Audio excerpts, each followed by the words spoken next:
Si on regarde finement comment fonctionne Instagram, comme bien d'autres réseaux sociaux, la base de la technologie ici, c'est à la fois le codage, mais aussi de la psychologie, de la linguistique et de la philosophie. Quelque part ici, rire, grimacer, ne pas être maquillé, par exemple, pour une femme, c'est quelque part se déclasser. Il s'agit de se mettre en avant. C'est une certaine vision de soi qui est offerte, proposée au réseau Instagram.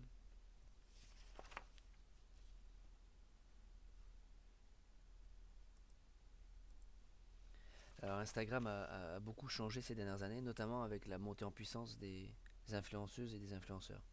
On est désormais dans l'ère de ce que les anglo-saxons appellent le pics or it didn't happen.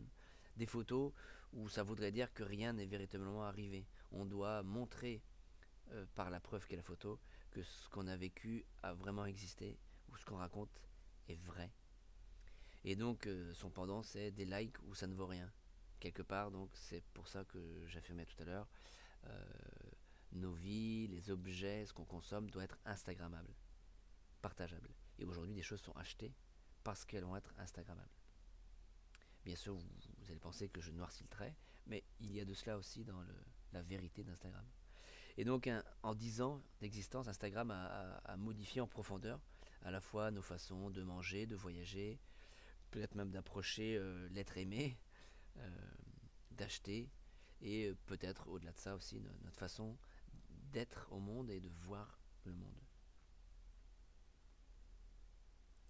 Alors parmi les Instagrammeurs, il y aurait, selon certaines études, une soixantaine de pourcents de lurkers, c'est-à-dire ceux qui se cachent, un peu le ventre mou, la majorité silencieuse. C'est un peu comme par exemple un ami en soirée qui ne dit rien, qui regarde, qui ne participe pas, qui n'agit pas, mais qui voilà, il épie, il regarde. Ce sont un peu les timides de la soirée.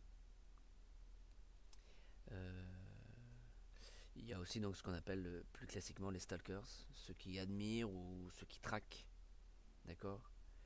Et donc il faut savoir qu'aujourd'hui notre société, ce qui défile sur Instagram peut servir par exemple de preuve pour monter un dossier dans le cadre d'un adultère, peut aussi servir à apporter des preuves dans le cadre de la demande d'une pension alimentaire pour affirmer que le train de vie de l'autre est bien plus est en dissonance avec ce que la personne aura donné comme élément quant à ses revenus.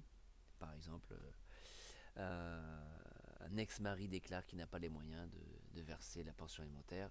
Or, ce qu'il partage sur Instagram, c'est sa nouvelle décapotable, son, je ne sais pas moi, son salon de jardin en bois rare, voilà, exemple. Ça peut aussi servir devant un tribunal des prud'hommes pour, dans le cadre par exemple de salariés qui auraient dénigré leur employeur sur la plateforme sociale. Donc voilà, c'est une plateforme qui, comme d'autres, bien sûr, est extrêmement sophistiquée dans les méthodes qu'elle utilise pour à la fois donc avoir accès à nos données, cerner un peu nos faiblesses et les exploiter commercialement. On en a parlé lors du premier cours quand je parlais de capitalisme surveillant et d'utilisation massive des datas que crée l'utilisation des réseaux sociaux. Et on voit aussi que chez certains, notamment les jeunes utilisateurs, on a des conséquences comme un sommeil perturbé, une hausse de l'anxiété, des dépressions, une dégradation devant cette vie instagrammable ou pas, de l'estime de soi. Mais aussi on parle de cyberharcèlement et de FOMO, de Fear of Missing Out, le fait d'avoir peur de passer à côté de quelque chose sur les réseaux sociaux, donc on y est connecté en permanence. Euh, voilà.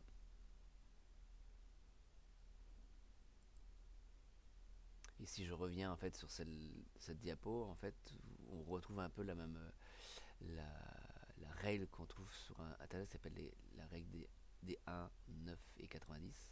Sur internet, on a à peu près 1% de gens qui créent du contenu qu'on peut appeler des auteurs. Il y a 9% de gens qui partagent, qui sont dans l'interaction.